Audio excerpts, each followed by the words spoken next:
అందరికి స్వాగతం.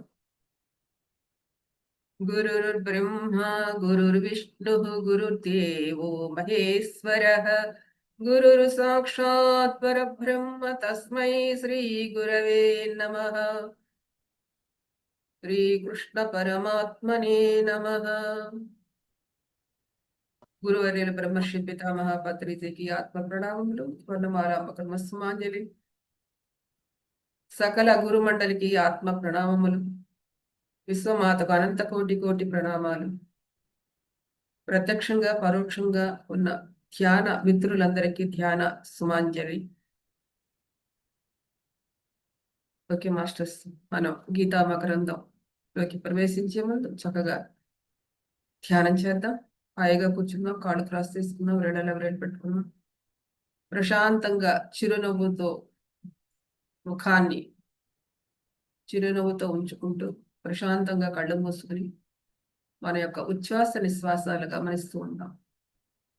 ధ్యానం అనగా ఒక పూజ కాదు, ధ్యానం అనగా ఒక స్తోత్రము కాదు, ధ్యానం అనగా జపము కాదు, కేవలం శ్వాసానుసంధానమే. శ్వాసే గురువు, గురువే శ్వాస. మిత్రులారా, మనలో జరిగే ప్రతి ఒక్క ఉచ్ఛ్వాస నిశ్వాసనం ఎరుకతో గమనిస్తూ మన లోపలికి మనం ప్రయాణం చేద్దాం. మన గురించి మనం తెలుసుకోవాలన్నా, ఆ సత్యాన్ని మనం అనుభూతికి తెచ్చుకోవాలంటే అంతర్ముఖ ప్రయాణం తప్ప మరో మార్గమే లేదు అని అమ్మ లలితా సహస్రనామం చక్కగా చెప్పింది. సో మరి అలాంటి తన్ను తాను తెలుసుకునే స్థితిని పొందాలంటే ఏకైక మార్గము శ్వాసానుసంధానమే. శ్వాసే గురువు, గురువే శ్వాస అని మన గురువర్యులు చక్కగా అందించారు. అతి తేలికైన, సహజమైన, సరళమైన రాజయోగ మార్గాన్ని. మిత్రులారా,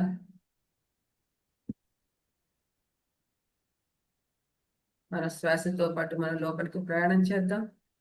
శ్వాసతో పాటు మనం మరలా బయటికి వస్తూ, అలా వస్తూ పోతూ వస్తూ పోతూ దాని వెంటే మనం నడుద్దాం.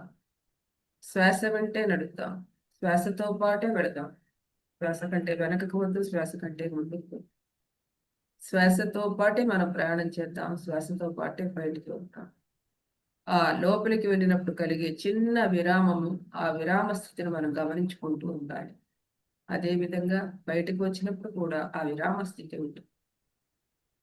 సో ఆ ఖాళీ సమయాన్ని, ఆ విరామ సమయాన్ని, శ్వాస తీసుకుని లోపలికి ఆగినప్పుడు వచ్చే విరామ సమయాన్ని, అది ఎంతసేపు ఉంటుందో అంతసేపు మనం కేంద్రీకృతం చేయాలి, దృష్టి అక్కడికి సారించాలి. నీవు శ్వాసతో పాటు అలా ప్రయాణం చేస్తూ ఆటోమేటిక్గానే మనం శ్వాస ఎక్కడైతే అంతమవుతుందో అక్కడే ఉంటాము. అది గమనించుకుంటూ ఉంటే మనం మన ఆ విరామ సమయాన్ని ఎంతలా పెంచుకుంటూ ఉంటే అంతలా మన స్వస్థితిలో ఉంటాము. అంటే దీనికి అర్థము శూన్య స్థితి, సంపూర్ణ శూన్య స్థితి. ఏ ఆలోచనలు లేనటువంటి సంపూర్ణ శూన్య స్థితిని పొందటానికి ఏకైక మార్గము శ్వాసానుసంధానమే. మిత్రులారా,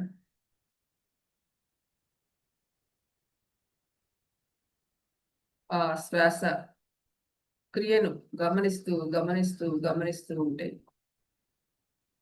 ఆ శ్వాస క్రియ తగ్గుతూ తగ్గుతూ భ్రమత్యములో స్థితమై ఆలోచనారహిత స్థితి పొంది అమనస్క స్థితిని అనుభవింపచేస్తుంది. తద్వారా అఖండమైన దివ్యమైన విశ్వ శక్తి మనలోనికి సంపూర్ణంగా ఆవాహన చెంది మన 72,000 నాడుల గుండా కణ కణము, అణు అణువు కూడా ఆ విశ్వశక్తి, దైవశక్తి మనలోనికి ప్రవాహిస్తూ మన సమస్త నాడీ మండలాన్ని, సమస్త కణజాలాన్ని, సమస్త అణువులను దైవీ శక్తితో ప్రకాశింపచేస్తుంది, విరాజిల్లింపచేస్తుంది. ఎంతైతే మనం ఆ విశ్వశక్తిని మనం ఆవాహన చేసుకుంటామో అంతలా మన చైతన్య విస్తరణ జరుగుతుంది. మన చైతన్యము మరింతగా విరాజిల్లుతూ ఉంటుంది. మిత్రులారా, దానికి కావలసింది శూన్య స్థితి, శ్వాసానుసంధానం ద్వారా శూన్యస్థితిని పొందడం. మిత్రులారా, కేవలం శ్వాసతో అనుసంధానమై ఉండటమే మనం చేయవలసిన సహజమైన సరళమైన రాజయోగ ప్రక్రియ.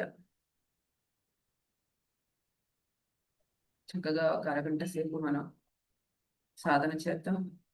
మనతో మనం ఉందాం. మన అంతరాంతరాల్లోకి మనం ప్రయాణం చేద్దాం. మన అంతర్యామితో అనుసంధానం అవుదాం. అంతర్యామితో అనుసంధానం ద్వారా విశ్వాత్మతో శృతి చేసుకుందాం. విశ్వాత్మ స్వరూపులుగా ఏకాత్మ స్థితితో అద్వైత అనుభూతిని పొందుదాం. మిత్రులారా,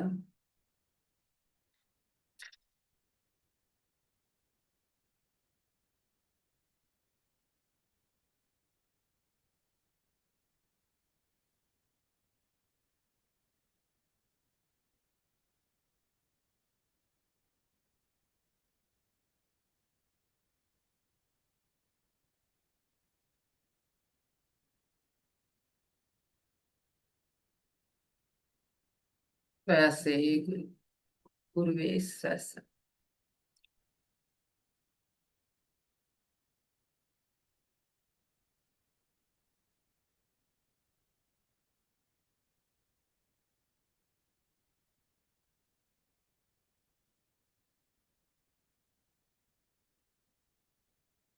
చక్కటి ఓంకార సంగీతం ప్రశాంతంగా మన యొక్క మనతో మనం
లాస్ట్ 5 minutes, ఆఖరి 5 నిమిషాలు.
ఆఖరి 10 seconds. 10, 9, 8, 7, 6, 5, 4, 3, 2, 1, 0. ఓకే మాస్టర్స్, నెమ్మదిగా మన 2 చేతులు విడదీసుకుని కళ్ళపై ఓర్లించుకుందాం. ఆ చేతి వేళ్ల ద్వారా శక్తి అంతా మన లోపలికి ప్రవేశిస్తుంది. అలా 5 సెకండ్ల పాటు ఉండి నెమ్మదిగా ధ్యాన స్థితి నుంచి బయటకు వద్దాం. 5, 4, 3, 2, 1, 0.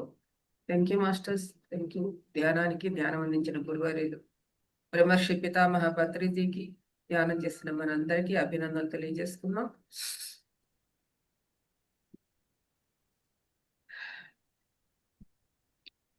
ఓకే మాస్టర్స్, మరి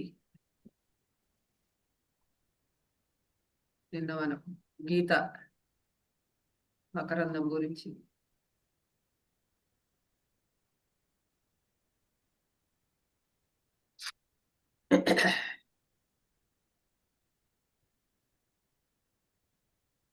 ఇంట్రడక్షన్ దానిలోనే రెండవ భాగం చెప్పుకుంటూ ఉన్నాము.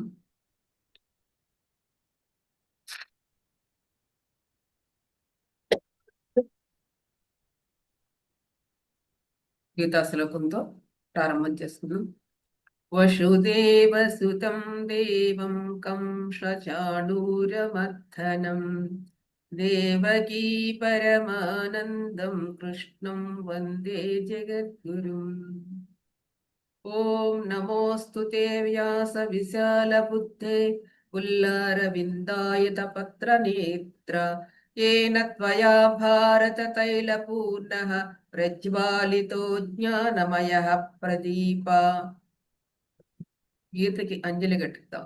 గీతా కల్పతరుం భజే భగవతా కృష్ణాన సంరోపితం వేదవ్యాస వివర్ధితం శృతిశిరో బీజం ప్రబోధాంకురం నానాశాస్త్ర రహస్య శాఖమరతిక్షాంతి ప్రవాలాంకితం కృష్ణాంగ్రిద్వయ భక్తి పుష్పసురభిం మోక్షప్రదం జ్ఞానినాం. గీతాధ్యానం. పార్థాయ ప్రతిబోధితాం భగవతా నారాయణేన స్వయం వ్యాసేన గ్రథితాం పురాణమునినా మధ్యే మహాభారతం అద్వైతామృతవర్షిణీం భగవతీ అష్టాదశాధ్యాయినీ అంబ త్వామనుసందదామి భగవద్గీతే భవద్వేషిణీం.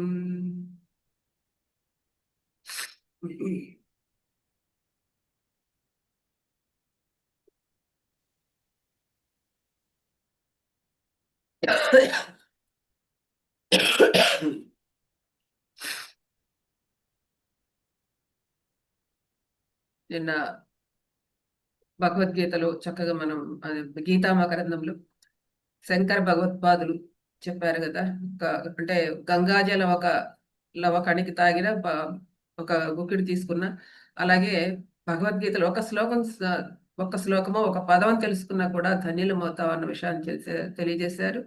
అలాగే గీత ఎందలి కృష్ణార్జున నామములు మనం తెలుసుకున్నాం. అలాగే నిత్య వాడుకలో ఉండటానికి కొన్ని శ్లోకాలు మనకి అందించారు. అంటే అవి ఎప్పుడైనా మనకి మనసుకి కష్టం కలిగినప్పుడు అలాంటి శ్లోకాలు చూడటమో చదవటమో చేసుకుంటే మనకు ఆ భారా నుంచి దిగుతాం అన్న విషయాన్ని చక్కగా అందించారు. అలాగే మన గురువు గారు కూడా వాటిని ఒక చక్కగా 25 శ్లోకాలతో ఒక చక్కటి ఫ్రేమ్ చేసి ఎప్పుడు గోడకు పెట్టుకుని ఉండేవాళ్ళం ఇదివరకు, ఇప్పటికీ ఉన్నది అది. సో అది ఏంటంటే మన ఎప్పుడు గుర్తు చేస్తూ ఉంటాయి ఈ నిత్య స్మరణీయ గీతా వాక్యాలు అనమాట. సో అలాంటి దానిలో ఒకటి క్షుద్రం హృదయ దౌర్బల్యం అనే ఉదాహరణగా చెప్పుకున్నాం.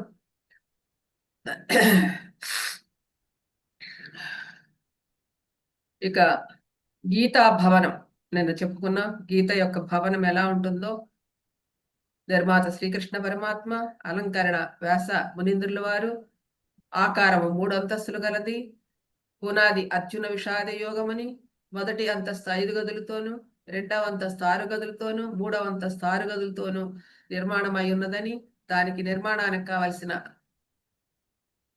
సున్నము కర్మ, నీళ్లు భక్తి, ఇటుక జ్ఞానముగా మనం తెలుసుకున్నాం నిన్నటి ఎపిసోడ్ లో. మరి ఈ రోజు మనం గీత అంతరార్థంలోకి ప్రవేశిద్దాం.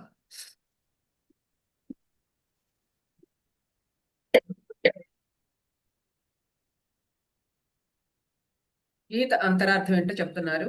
పాండవ కౌరవులు యుద్ధం వాస్తవంగా, అంటే పాండవులకు కౌరవులకు జరిగిన యుద్ధం వాస్తవంగా ప్రతి జీవి యొక్క హృదయాంతరాళమున ప్రతి దినము సంభవిస్తూ ధర్మ అధర్మ యుద్ధమునకు సాక్షాత్ ప్రతిబింబము. ఎవరిదండి? మనమే. ప్రతి జీవి యొక్క హృదయాంతరాళములో మన లోపల జరిగే ఎన్నో జరుగుతూ ఉంటాయి కదా, ధర్మ అధర్మం అంటే మంచి చెడు ఎన్నో విషయాల్లో నిత్య జీవన విధానాలు మనం కొట్టుమిట్టాడుతూ ఉంటాము. ఆ ఆ ప్రక్రియే పాండవ కౌరవ యుద్ధం అని చెప్తున్నారు. అంటే దానికి సాక్షాత్తు ప్రతిబింబం మన మనసులో జరిగే ఆందోళనలు, మన మనసులో జరిగే సత్కర్మలు దుష్కర్మలు రెండిటి యొక్క పోరాటం. ఇదే మన మనసులో జరిగేది, మన ప్రతి జీవికి జరిగేది. దాన్నే పాండవ కౌరవ యుద్ధం లాగా ప్రతిబింబింపచేస్తుంది అని చెప్తున్నారు. జీవిత సంగ్రామమున మంచికి చెడ్డకు, ధర్మమునకు అధర్మానికి, న్యాయానికి అన్యాయానికి, సత్యానికి అసత్యానికి నిమిష నిమిషము పెద్ద పోరు జరుగుతూ ఉంటుంది కదా. ఆ పోరునందు నిత్యాత్మకము బుద్ధి ఎంత శుద్ధముగా ఉంటే, అంటే ఆ ఆ ఘర్షణలో మనకి ఎంత బుద్ధి నిశ్చయాత్మకంగా ఉంటే మన వివేకం అంత చక్కగా విజయం చేకూరుస్తుంది. మన బుద్ధి లేదనుకోండి, ఆ మనసు చెప్పినట్టు వెళ్ళిపోతూ ఉంటాం. అందుకని యుక్తమైన బుద్ధి ఉన్నప్పుడు జీవుడికి విజయము జరుగుతుంది, అంటే మానవుడికి విజయం జరుగుతుంది ఆ ఆ పోరాటం నుంచి, ఆరాటం నుంచి అని చెప్తున్నారు అనమాట. కనుకనే ఉపనిషత్తులందు దాన్ని సారథిగా పోల్చి చెప్పారు. ఉపనిషత్తులందు ఈ యుద్ధాన్ని సారథిగా పోల్చి చెప్పారు. రథము గమ్యస్థానము నిరాటంకగా చేరవలనని, అంటే రథము ఎక్కి అది ఎక్కడికి వెళ్ళాలో అక్కడ గమ్యస్థానం చేరాలి కదా, అలా చేరాలని మహాప్రజ్ఞావంతుడగు కుశలుడగు ఉండవలను. మరి రథాన్ని చివరి వరకు చేర్చాలి అంటే, అయ్యేంత వరకు చేర్చాలంటే ఎలాంటి వాడు ఉండాలి? ప్రజ్ఞావంతుడు కలిగి ఉండాలి, కుశలుడై ఉండవాలి. కాబట్టి శ్రీకృష్ణ పరమాత్మ వంటి సారథి లభిస్తే ఇక జీవిత రథము మోక్షముకు గమ్యస్థానము చేరకుండా ఉంటుందా అని అంటున్నారు. నిజమే కదా. మరి అలాంటి సారథి ఉంటే ఆ జీవిత రథం అని మోక్షాన్ని చక్కగా మనం చేరతాం. అంటే మనకు అక్కడ సారథి మన మన మన ఇంద్రియాలన్నింటినీ మన యందు ఉంచుకున్నప్పుడే మనం సారథి అవుతాం. ఇంద్రియాలకి దాసోహం కాకుండా ఇంద్రియాలు వశపరుచుకున్నప్పుడు మనకి మనోరథానికి మనమే రథం అవుతాము, మనమే సారథి అవుతాము అని చెప్తున్నారు. ఇక శ్రీకృష్ణ పరమాత్మ అంటే సారథి లభిస్తే అది ఇంకా మన జీవితానికి చక్కగా గమ్యం చేరగలం. అర్జునుని సౌభాగ్యవశమున, అంటే ఆయన అదృష్టం బాగుండి అతనికి ప్రజ్ఞాధురంధ్రుడగు అట్టి లోకేశుడే సారథిగా లభించాడు అర్జునుడికి. మరి కర్తవ్యచ్యుతుడే ధర్మక్షేత్రమున వక్ర మార్గమున జనుకించిన అర్జునుని తన పాఠముచే అతడు నవ్య మార్గము నడిపించాను. అంటే అక్కడ ఏంటి, కౌరవులు ఒక ఆపద్ధర్మ సారీ అధర్మంగా ప్రవర్తిస్తున్నప్పుడు ఆ అధర్మాన్ని తొలగించడానికి లేకపోతే తెగించడానికి ఆయన తన తన యొక్క యుక్తులచే నడిపించాలనే ఒక మార్గం ఎంచుకున్నాడు అర్జునుడు. అయితే అలా అలా ఆ ధర్మక్షేత్రంలో తనకి కలిగిన ఏదైతే విషాదం ఉందో ఆ విషాదాన్ని భగవానుడు ఎలా తీర్చాడో అది చెప్పింది భగవద్గీత అని చెప్తున్నారు అనమాట. అంటే ఆ హృదయ క్షేత్రమును ఆధ్యాత్మిక నిశ్చయ పరిపూర్ణముగా ఆ క్షణములో అర్జునుడికి తన చెప్తారు, ఇంకా తర్వాత చాలా వస్తాయి. ఆ వ్యామోహంలో ఉన్నప్పుడు ఆ హృదయము అంద ఏమంటారు, కల్లోలిత స్థితిలో ఉన్నప్పుడు భగవానుడు చక్కగా గీతను బోధించాడు అని చెప్పారు. అర్జునుడి వల్లే ప్రతి జీవియు తన జీవిత రథం యొక్క కళ్లెంలను పరమాత్మ చేతి యందు ఉంచి ప్రవర్తిస్తే అతని అనుగ్రహంచే మోక్ష రూపము గమ్యస్థానము అతి సులభంగా చేరుకోగలడు. అంటే ఇక్కడ చెప్పింది ఏంటంటే, మన మానవుడికి కలిగే ధర్మ అధర్మాలు, మానవమానాలు, ఇవన్నీ రోజు జరిగే ఘర్షణలు ఉంటాయిగా. ఆ ఘర్షణ నుండి బయటపడాలంటే మనకి కూడా ఒక సారథి అనేవాడు కావాలి. ఆ సారథి సరిగ్గా ఉన్నప్పుడు, సారథి అంటే బుద్ధి, ఆ బుద్ధి సరిగ్గా ఉన్నప్పుడు మనం చక్కగా మన యుక్తమైన జీవితాన్ని నడిపించుకోగలము. తద్వారా మన మోక్ష రూప గమ్యస్థానాన్ని కూడా చేరగలము అని చెప్తున్నారు. దీనికి అర్థం ఇక్కడ గీత యొక్క రహస్యార్థం చెప్తున్నారండి. కురుక్షేత్రము హృదయక్షేత్రము, కురుక్షేత్రము హృదయక్షేత్రము, అర్జునుని రథము శరీరము, సారథియగు శ్రీకృష్ణుడు, ప్రజ్ఞారూపమగు బుద్ధి అంటే పరమాత్మ బుద్ధి అనమాట. అక్కడ ఎవరు ఇలా చెప్పుకున్నాగా, సారథి ఎవరంటే శ్రీకృష్ణుడు అని. అది ఎలా శ్రీకృష్ణుడు అంటే 6 అడుగుల విగ్రహంగా చూడకు నన్ను అంటాడు. ఇట్లా ప్రజ్ఞారూపంగా, జ్ఞాన రూపంగా చూడాలి, అది చెప్తున్నారు. రధికుడకు అర్జునుడు చెంచల మనసు కలవాడు, అంటే జీవుడు. గుర్రములు ఇంద్రియాలు, కౌరవుల ప్రతిపక్ష సేన కామ క్రోధ రాగద్వేష అహంకార మమకారాది దుర్గుణములు. ఇక పాండవుల స్వపక్ష సేన, పాండవులు స్వపక్ష సేన అంటే వారి యొక్క సేన. నిర్భయత్వము, భక్తి, శ్రద్ధ, సద్గుణాలు. నిర్భయత్వము, భక్తి, శ్రద్ధ, సద్గుణాలు అనమాట. ఇక సంజయుడు అనేవాడు వివేకము. ధృతరాష్ట్రుడు అవివేకము, అవిద్య. దుర్యోధనుడు కామము. భగవద్గీత జీవుని గురించి అంటే మనసును గురించి ప్రజ్ఞాన రూపము, బుద్ధి పలుకు హితవాక్యములు. భగవద్గీత ఏంటంటే మన మానవుడి యొక్క మనసును గురించి ప్రజ్ఞారూపముగా ఇచ్చే జ్ఞాన గుళికలు అంటే బుద్ధితో కూడిన హితోపవాక్యములు భగవద్గీత. మొదటి 6 అధ్యాయాలు కర్మషట్కం అంటే వినడం. మొదటి 6 అధ్యాయాలు శ్రవణం, కర్మషట్కం. రెండవ 6 అధ్యాయాలు భక్తి షట్కం అంటే మననం. మూడవ 6 అధ్యాయాలు జ్ఞాన షట్కం అంటే నిధిధ్యాసలు. శ్రవణ, మనన, నిధిధ్యాసలు ఈ 6 అధ్యాయాలు. 3, 6, 18 అధ్యాయాలు. సో జీవిత రథమునందు విషయ మార్గములందు నడుపుటయే బంధము, దైవ మార్గములందు నడుచుటయే మోక్షం. ఇదే గీతా రహస్యం. అంటే ఎప్పుడైతే ఈ జీవిత రథమును విషయాలందు అంటే లౌకిక వ్యవహారాలందు నడుస్తూ ఉంటే అది బంధం అవుతుంది. ఎప్పుడైతే దైవ మార్గమునందు నడుస్తూ ఉంటే అది మోక్షానికి దారితీస్తుంది. ఇదే గీతా రహస్యం. బంధంగా ఉంటావా, బంధ విముక్తులు అవుతావా అన్నది మనం నిర్ణయించుకోవాల్సిందే. అందుకని లౌకిక విషయాల మార్గంలో నడుస్తుంటే అది బంధం చేకూరుస్తుంది.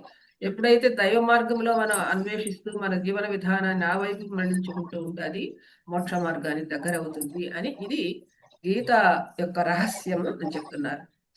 ఇక గీతా జయంతి వ్యక్తులకి ఎలా అయితే పుట్టినరోజులు జరుపుకుంటామో అలాగే గీతా గ్రంథమును కలిగిన దాని వైశిష్టం వలనే ఆ గీతా జయంతి ఎందుకు అంత వైశిష్టం కలిగిందో తెలుసు కదా మనకి.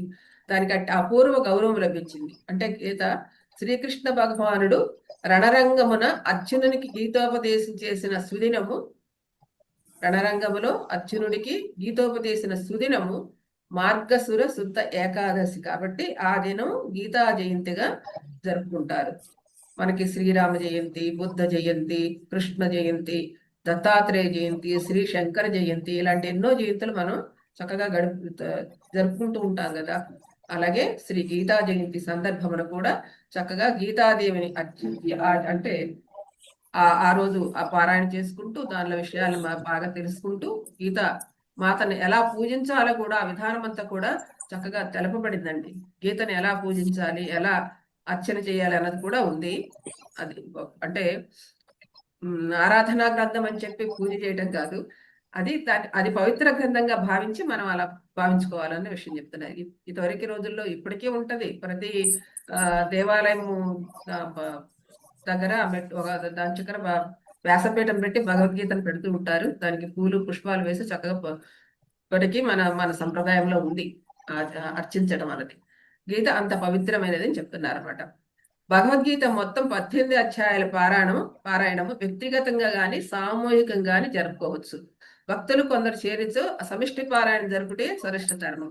పారాయణ చేసుకుంటూ కూడా సమిష్టిగా చేసినప్పుడు దాని ఫలం కూడా బాగా ఉంటుంది అంటున్నారు. సమిష్టి పారాయణ వల్ల గీతా ఘోష చూడండి. సమిష్టి పారాయణ వల్ల గీత మనం చెప్తూ ఉంటే ఆ ఘోష వస్తుందిగా. ఘోష అంటే ఆ వైబ్రేషన్, ధ్వని ఉంటుంది కదా. ఆ ధ్వని చుట్టూ ఉన్న వాళ్ళందరినీ ఉత్సాహంగా రేకెత్తించటే కాక దూరంగా ఉన్న వాళ్ళని కూడా ఆ స్మృతి సంపుటాలకి అంటే చెవులకి చక్కగా పునీతమునర్చగలదు. ఆ చెవులు కూడా ఆనందంగా వింటాయి దూరంగా ఉన్న వాళ్ళు కూడా. అంటే సామూహిక పారాయణ వల్ల, గీతా పారాయణ వల్ల గీత పూర్తి అయిన పిదప ఆ మహత్యాన్ని కూడా చక్కగా చెప్పుకోవాలంట. గీత యొక్క మహత్యం అన్నది. ముఖ్యంగా గీతా జయంతి సందర్భమున జనులు కొన్ని పారమార్థిక ప్రతిజ్ఞలు తీసుకోవాలట. అంటే మనకు ఒక గీతా జయంతి రోజున అట్లా కొన్ని నియమాలు తీసుకుంటే దానికి కట్టుబడి జీవిస్తామని చెప్పేసి తీసుకోవాలని అంటున్నారు. ప్రతిదినము ఒక అధ్యాయం గాని లేక ఒక శ్లోకము గాని తప్పకుండా పారాయణ చేస్తానని ఆ రోజున ప్రతిజ్ఞ తీసుకోవాలి. తదనుసారము ప్రతినిత్యము ఆ గీతా సంబంధం దానికి అనుగుణంగానే గీతా సంబంధం అనుష్ఠానం తప్పక చేయాలన్నమాట. అంటే నువ్వు ఎప్పుడైతే ఆ ప్రతిజ్ఞ చేసావో మరి దానికి అనుగుణంగా ఆ పని చేయాలి కదా. సో దానికి అనుగుణంగా ఆ అనుష్ఠానం తప్పకుండా చేయాలి. మరలా ఒక సంవత్సరం అనగా తిరిగి గీతా జయంతి నాడు ఆధ్యాత్మ పదమున తానెంత వరకు ముందుకు వెళ్ళాను మరలా సంవత్సరం ఆ చేసిన ప్రతిజ్ఞ నువ్వు చేసుకుంటూ మరలా గీతా జయంతి వచ్చేటప్పటికి నేను ఆధ్యాత్మిక పదంలో ఎంత ఎత్తుకి ఎదిగాను అన్నది మనం మనకే తెలుస్తుంది. గీత ఎంతవరకు కంఠస్థంగా వచ్చింది, మరి దానిలో ఉన్న విషయాలను ఎంతవరకు నేను శుద్ధి చేసుకుని ఆచరిస్తున్నాను, ఈ ప్రకారంగా మనం నిర్మాణ కార్యక్రమం అమలు జరుపులాగా చూసుకోవాలి అంటున్నారు. సో ఈ విధంగా ఒక ప్రతిజ్ఞ తీసుకుని గీతా జయంతి రోజున సంవత్సరాంతం అంతా కూడా చక్కగా చేస్తూ అనుష్ఠానం చేస్తూ మరలా గీతా జయంతి వచ్చిన రోజున మనలో ఎలాంటి అభివృద్ధి జరిగింది, ఎంత శ్లోకాలు నేను ఎంతవరకు కంఠస్థం చేశాను, లేదా ఎంతవరకు నేను చెప్పిన విధంగా నిర్మాణాత్మకంగా నేను జీవిస్తున్నానా అన్న విషయాన్ని పరిశీలన చేసుకోవాల్సిన బాధ్యత ఎవరికి వారికే ఉంది. గీతా సంబంధమైన ఒకంత సేవయనను సాక్షాత్ భగవత్ సేవయే. ఏ చిన్నది చేసినా, అంటే భగవద్గీత చెప్పుతున్నా, లేకపోతే వినిపించినా, లేదా విన్నా, ఏది చేసినా, ఏ సేవ అయినా సరే చిన్నది, ఒక శ్లోకం చెప్పినా, ఒక పదము చెప్పినా, లేదా గీత గురించి 4 మాటలు చెప్పినా, అదంతా కూడా భగవత్ సేవయే. ఒకంత ప్రచారమైనను భగవత్ కైంకర్యమైనని తరించి ముముక్షువులు గీతాజ్ఞాన వ్యాప్తికి, గీతా ప్రచారానికి చేయూతనిస్తున్నారు. అంటే ప్రజల్లోకి అందరికీ వెళ్ళాలి. ఎందుకు ఈ గీత ప్రజల్లోకి వెళ్ళాలి అంటే, గీత మానవాళికి ఒక ఒక ఒక ఆచరణ గ్రంథం అని మనం చెప్పుకుంటాం, ఒక మాన్యువల్ అని చెప్తున్నాం. మానవుడు ఎలా జీవించాలో అది ఆచరణాత్మక గ్రంథము భగవద్గీత. అందుకని దాని ప్రజల్లోకి, అందరిలోకి, ప్రతి ఒక్కరికి వెళ్ళాలి అనే ఒక తలంపుతో, ఉత్సాహంతో, అలాగే ఒక దీక్షతో ఎంతో మంది గీతా ప్రచారాన్ని చేస్తూ వస్తున్నారు. అలా తాము తరించి, అంటే తాము తెలుసుకున్న విషయాలు తెలుసుకుంటూ వాళ్ళు తరిస్తూ ఇతరులు కూడా ప్రయత్నించే పని చేస్తున్నారు. కాబట్టి అలాంటి వారు శ్రీకృష్ణ పరమాత్మకు అపార కృపకు పాత్రులవుతారు. ఎవరైతే గీతా ప్రచారం చేస్తూ ఉన్నారో వారికి శ్రీకృష్ణులకు అపార భక్తులు అవుతారు, లేకపోతే అపార కృపకు పాత్రలు అవుతారు అని. కృప అంటే ఆ దైవ అనుగ్రహం. ఇక ఇది జరిగింది. ఉపోద్ఘాతానికి వెళ్తున్నామండి. విశ్వవాంగ్మయన గీత అంతటి మహత్తర గ్రంథరాజు మరి ఒకటి లేనే లేదు. ఇంతటి గ్రంథము మరి ఎక్కడ ఉన్నాయి? భాగవతము అవన్నీ కూడా మహాగ్రంథాలన్నీ ఉన్నాయి. కానీ గీత అంతటి మహత్తర గ్రంథరాజు మరి ఒకటి లేనే లేదు. తక్కిన సాహిత్యం అంతయో మానవ నిర్మితం. ఇక్కడ చూడండి, మిగతా అంతా కూడా మానవ నిర్మితం, గీత భగవన్ నిర్మితం. గీత ఎవరు చేశారు? శ్రీకృష్ణ భగవానుడు కదా, ఒకతహా వచ్చింది. సో అది భగవంతుని నిర్మితం. మాయ అంతర్గతుడకు మానవునిచే నిర్మితమైన వస్తువు అచ్చట. అంటే మాయతో కూడి ఉన్న చేసిన వస్తువులకి అదే దానికి ఏం సాపత్యం ఉంటుంది? సో మాయాతీతుడు భగవంతుని చే సృజింపబడింది. ఆ పదార్థానికి ఎంత విలువ ఉంటుందో మనకు అర్థమవుతుంది. అందుకని గీతా మకరంధం అంత గొప్పదైంది. బోధించినది అవతారమూర్తి, విన్నది అధికారమూర్తి. బోధించింది అవతారమూర్తి, విన్నది అధికారమూర్తి. ఎవరు? అర్జునుడు. అది మళ్ళా బోధించింది పరమాత్ముడు, విన్నది మహాత్ముడు. బోధించింది పరమాత్ముడు, విన్నది మహాత్ముడు. బోధించింది పురుషోత్తముడు, విన్నది నరోత్తముడు. బోధించింది పురుషోత్తముడు, విన్నది నరోత్తముడు. ఈ ప్రకారంగా అద్భుత పటిమగల గురు శిష్యుల సమ్మేళనం ఆవిర్భవించిన అమరవాణియే గీత. అందుకే అంత మహత్తర గ్రంథరాజముగా ప్రచారంలోకి వచ్చింది. సో ఈ ప్రకారంగా నారనారాయణ తప్ప ఫలితమే గీత. శ్రీకృష్ణార్జుల దివ్య సంసర్గ జనిత సంభాషణమే గీత. ఎవరండి? శ్రీకృష్ణ అర్జునుల దివ్య, అంటే వారిద్దరి యొక్క సంభాషణ, సంసర్గ జనిత అంటే ఆ జరిగిన సంభాషణ ఏదైతే ఉందో అది ఆ సంభాషణే గీత. వారిరువురు అట్టి అలౌకిక సంవాదమును, చూడండి, లౌకిక సంవాదం కాదు, అలౌకిక సంవాదమును జగద్విఖ్యాతర చేతిన శ్రీ వేదవ్యాస మునీంద్రుడు చందోబద్ధమనొచ్చి అపార కరుణతో లోకానికి ప్రసాదించాడు. అది విన్నారు కదా, అక్కడ చెప్తూ ఉంటే విన్నది ఎవరు? వ్యాసమునీంద్రుడు కూడా విన్నారన్నారు కదా, మనం నిన్నటి ఎపిసోడ్ లో తెలుసుకున్నాం. సో వీరిద్దరి మధ్య జరిగిన సంభాషణ ఏదైతే ఉందో, ఒక అలౌకిక సంవాదం ఏదైతే ఉందో, ఆ జగద్విఖ్యాత చెందిన శ్రీ వేదవ్యాస భాష దాన్ని రచించి చందోబద్ధమనొచ్చి చక్కగా లోకానికి ప్రసాదించాడు. ఈ విధంగా మహనీయులకు ఆ ముగ్గురు ఎవరు? శ్రీకృష్ణ పరమాత్మ, నరోత్తముడైన అర్జునుడు, వ్యాసమునిందుల వారు ముగ్గురు కలిసి చక్కగా వారి యొక్క కృపా విశేషముల వల్ల ఆ గ్రంథాన్ని ఆవిర్భవింపచేసి సర్వజనులకు శ్రేయస్కరంగా వెలుగుతున్నది. ఆ గ్రంథము సర్వజీవులకు శ్రేయస్కరంగా లభిస్తుంది. అది కనుక ఎవరైతే చక్కగా వారట్టి గీతను ఆశ్రయించి, అలాంటి గీతను ప్రతి ఒక్కరూ ఆశ్రయించి నిస్సంశయముగా ఎలాంటి సంశయము లేకుండా తరించిపోగలరు.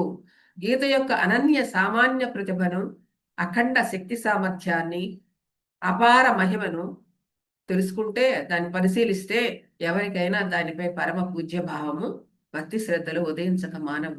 అంటే దానిలో ఉన్నది భగవత్ తత్వమే కదా, భగవంతుని యొక్క దివ్యత్వాన్ని చక్కగా వర్ణించారు కాబట్టి అది ఎవరికి నచ్చకోకుండా ఉండదు. ఎవరైతే దాన్ని పఠిస్తున్నారో, దాన్ని వింటున్నారో, దాన్ని ఆశ్రయించి ఉన్నారో వారికి దానిపై ఆటోమేటిక్ గా ఒక పవిత్రమైన భావం అనేది, అలాగే భక్తి శ్రద్ధలు కూడా ఉంటాయని చెప్తున్నారు. కాబట్టి ఈ అలాంటి లోకోత్తర దివ్య వాంగ్మయం యొక్క పుట్టుపూర్వోత్తరాలు, స్వరూప స్వభావాలు, మరి మహిమ విశేషాలు విచారించడం మనకు తెలుసుకోవాల్సిన అవసరం ఉంది. దానికి పుట్టుపూర్వోత్తరాలు ఏదైనా మనం గ్రంథం తీసుకుంటున్నప్పుడు ఇదంతా ఎందుకు చేస్తున్నాం? 3 రోజుల నుంచి మనం డైరెక్ట్ గా శ్లోకాల్లోకి వెళ్ళిపోవచ్చు కదా, వెళ్ళట్లేదు. మనకి ఎందుకు చెప్తున్నాం? ఇదంతా ఇంట్రడక్షన్. దానికి ముందు ఏముంటుంది అన్న వివరాలన్నీ తెలుసుకుంటేనే దాని యొక్క అవగాహన అవుతుంది సంపూర్ణంగా. అందుకని ఇక్కడ కూడా అదే చెప్తున్నారు. ఈ దివ్య వాంగ్మయం యొక్క పుట్టుపూర్వోత్తరాలేంటో, స్వరూప స్వభావాలేంటో, మహిమ విశేషాలేంటో తెలుసుకోవడానికి ప్రయత్నం చేయాలి అంటున్నారు. ఇక్కడ 2 గానములు ఉన్నాయట. ఏమిటి? శ్రీకృష్ణ పరమాత్మ తన జీవిత కాలంలో 2 గానములు చేశాడు. ఏమిటో తెలిసిపోతుంది మీకు. ఒకటి మురళీగానము, రెండవది గీతాగానము. ఒకటి మురళీగానము, రెండవది గీతాగానము కదా. మురళీగాన మాధుర్యమును గోపికలు పూర్తిగా ఆస్వాదించారు. మురళీగాన మాధుర్యమును గోపికలు పూర్తిగా ఆస్వాదించారు. తదితరులు ఆ కాలమున ఆ టైములో ఉన్న వారందరూ కూడా ఆ మురళీగానాన్ని ఆస్వాదించిన వారే. ఆ రసామృతాన్ని పానం చేసి వారు ధన్యులయ్యారు. ఆ కాలంలో ఉన్న వారందరూ కూడా.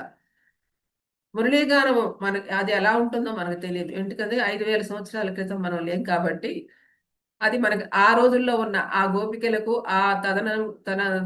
తదనుగుణంగా ఉన్న వారి జనాలకి ఆస్వాదించారు. కానీ మనకు ఆ అదృష్టం లేదు. కానీ కానీ మనకు ఆ భాగ్యం కలకపోయినా అయిననేమి మనకి దానిని మించిన రెండవ గానం మనకు మన వంతుకు వచ్చి పడింది. అదే గీతాగానము. పాడిన వారికి పాటకు భేదం లేదు. శ్రీకృష్ణునికి గీతకు భేదం లేదు. వారిరువురికి అవినాభావ సంబంధం. గీతకు కృష్ణుడు అంటే వేరే లేదు. శ్రీకృష్ణుడే గీత, గీతే శ్రీకృష్ణుడు. కాబట్టి వారిద్దరికి ఎటువంటి భేదభావము లేదు. అవినాభావ సంబంధము కలదు ఇద్దరికి కూడా, వారిరువురికి. కాబట్టి శ్రీకృష్ణుని నిశ్వాసమే గీత. శ్రీకృష్ణుని నిశ్వాసమే గీత. బయటకు వచ్చింది కదా, అది గీత. భగవంతుని హృదయమే గీత అని నిస్సంశయంగా చెప్పవచ్చు. అంటే సాక్షాత్ భగవంతుని హృదయమే గీత అని ఎటువంటి సంశయం లేకుండా చెప్పవచ్చు అని చెప్తున్నారు. భగవంతుని ముఖారవిందముల నుండి అట్టి గీతాగానం స్రవంతి యందు జలకమాడువారు పాప పుణ్యాలను పటాపంచలైపోతాయి. ముక్తి కరతలామలకమవుతుంది.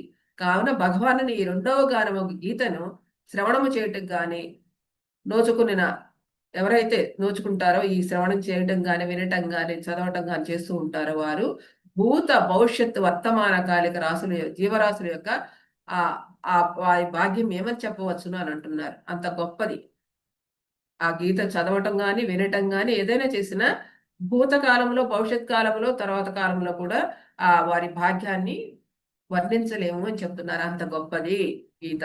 సో అది 2 గానములు. ఒకటి గీతాగానము, ఒకటి మురళీగానము. మురళీగానము ఆనాటి గోపికలకైతే, గీతాగానం ఈనాటి మానవాళికి. ఓకే. సర్వోపజన యోగము అద్భుత లీల. అంటే దీని యొక్క లీల ఏంటో చెప్తున్నారు.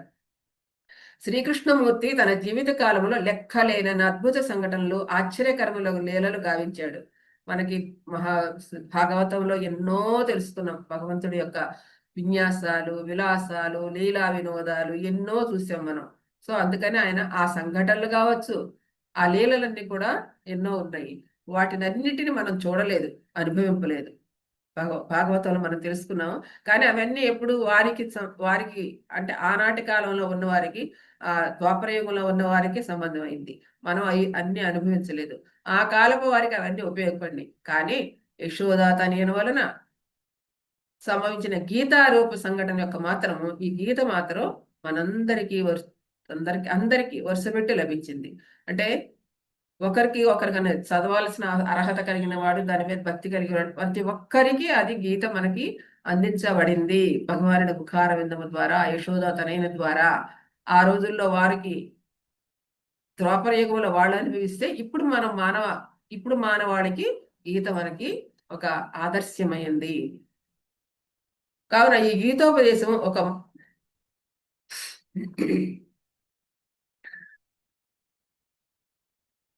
ఇది ఒక మహాలీల. అంటే ఇది ఒక కాలానికి కానీ, ఒక దేశానికి కానీ, ఒక మతానికి కానీ, ఒక జాతికి కానీ సంబంధించింది కాదు. అది సార్వజనీన సార్వభౌమ సార్వకాలీన సత్య శివ సుందర భగవద్వాణి లేదండి. ఇది గీతోపదేశం ఒక మహాలీల. ఒక కాలానికి కానీ, ఒక దేశానికి కానీ, ఒక మతానికి కానీ, ఒక జాతికి కానీ సంబంధించింది కాదు.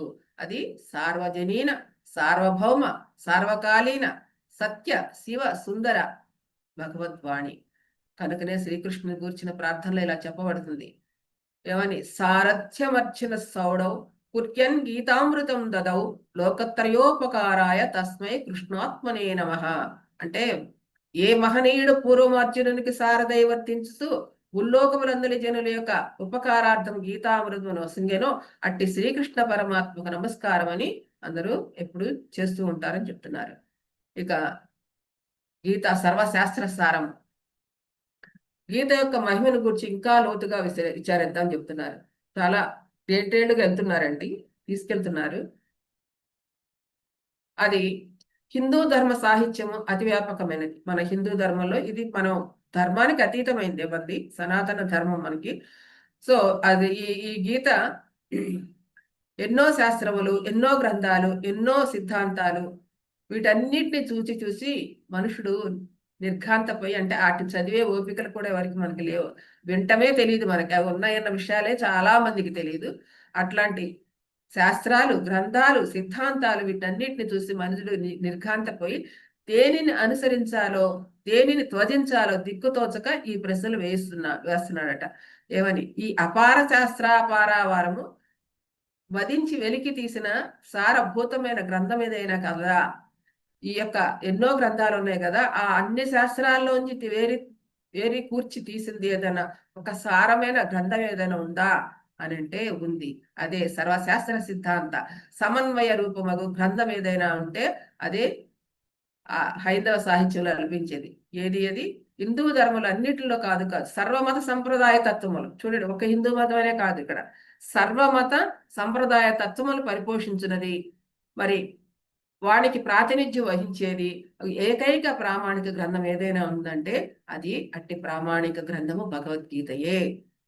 అన్ని శాస్త్రాల సారము వెలికి తీసి, మరి మతాలకు అతీతంగా, ఏ మతానికి అతీతంగా, మతాలకు అతీతంగా వచ్చిన ఆ జ్ఞానం ఏదైతే ఉందో, ఆ ప్రామాణిక గ్రంథం ఏదైతే ఉందో అదే భగవద్గీత.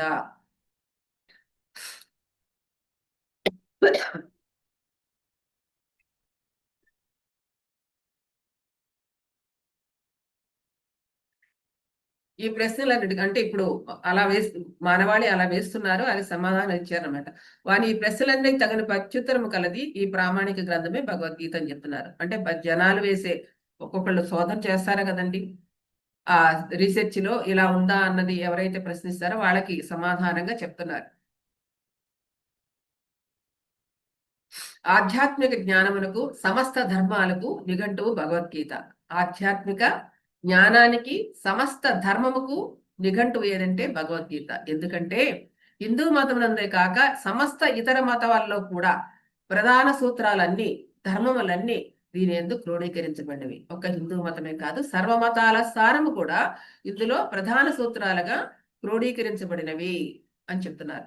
వివిధ మత సిద్ధాంత రూప శాఖోపశాఖలతో విరాజులు ధర్మ వృక్షమే గీత. అనేక రకాల మతాలతో కూడిన ఆ యొక్క సిద్ధాంతాలు ఏవైతే ఉన్నాయో శాఖోపశాఖలతో కూడిందే ఈ విరాజిల్లే ధర్మ వృక్షమే గీత. అంటే అన్ని ధర్మాలు, అన్ని మతాల్లో ఉన్న ధర్మాలు ఈ గీతలో క్రోడీకరించబడి ఉన్నాయి. మత సిద్ధాంత రూప శాఖోపశాఖలతో విరాజిల్లు ధర్మ పక్షమే, ఈ ధర్మ వృక్షమే ఈ గీత. సో సర్వధర్మమునకు క్షేత్రమే గీత. సర్వ ధర్మములకు అన్ని ధర్మాలు సమన్వయం చేసేయడానికి ఏకైక గ్రంథము గీత.